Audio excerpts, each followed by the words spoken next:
The Council of Nicea did not talk about banning different books of the Bible like the Gospel of Thomas or the Gospel of Mary, and I've got the data to prove it, and pictures. Hi, I'm Jeremy.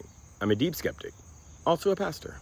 I wish I had a dime for every time I saw some video of somebody claiming that the Gospel of Thomas and the Gospel of Mary, which has all kinds of really secret knowledge, was banned by the Council of Nicea, that they took up what was the collection of the books that were possible to be in the New Testament, and they decided which ones served the government at the time. And the videos are wild and speculative, and if you pay attention, the videos are like all conspiracy theory videos in that they don't have any data to support them. They just make claims and make inferences and imply things that were going on that just didn't. One of the biggest signs that you are listening to something that is completely unreliable is if you do sort of a basic search on the internet, you will find no legitimate historical scholar that makes this claim. And the reason they don't make this claim, the reason there can be such a wide consensus and we can just know that it didn't, is because there's many records that have survived about what the council actually talked about. One of them is called the Canons of Nicea. The Canons of Nicea, and here's a picture of them, tell you the rules of the council, what they decided, and what they primarily what they talked about, and what was going to guide their discussion.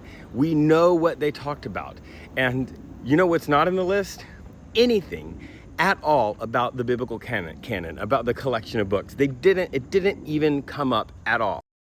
What they did talk about were some sort of hot button issues at the time.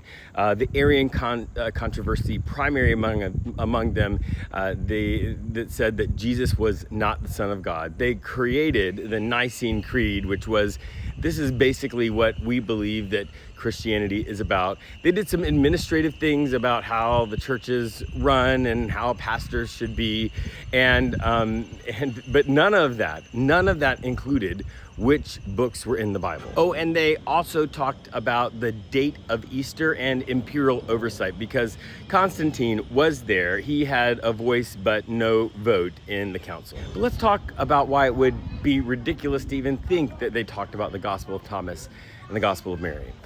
Those two texts were only being read by these very fringe groups within the early Christian church.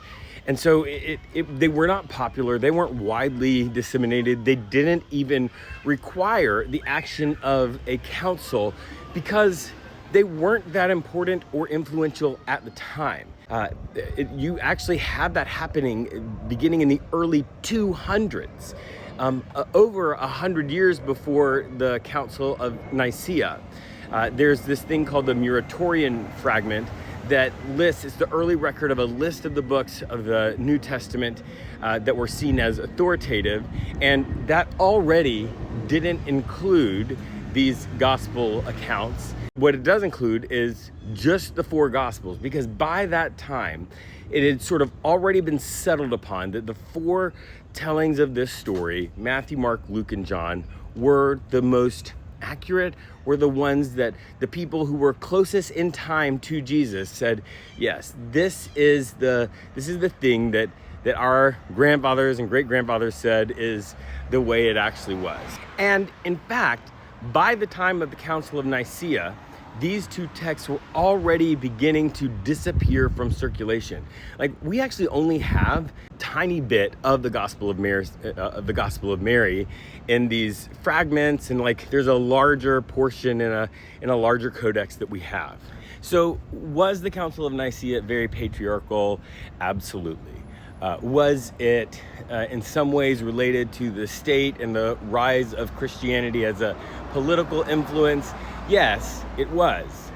But the point is that you can't just take those two elements and say, oh, well, therefore they talked about and eliminated these two texts, because that's just not how we decide what happened historically.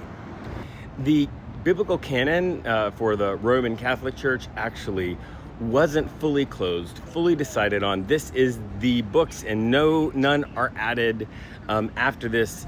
That didn't happen until the 1500s at the Council of Trent. Now, there were other councils that produced different lists, and the entire New Testament list is first seen with the Council of Hippo in almost 400. But this is actually important when you are forming religious beliefs, especially religious beliefs that include an ancient collection of texts like the New Testament, because you don't want to make those decisions based on conspiracy theory. Instead, you want to make those decisions based on the historically reliable data. Now, I really think that the Gospel of Thomas and the Gospel of Mary are interesting as expressions of Christianity that happened a long time ago and thoughts that different people had, but they were fringe thoughts. They were not the majority of people at the time that they were being produced and read.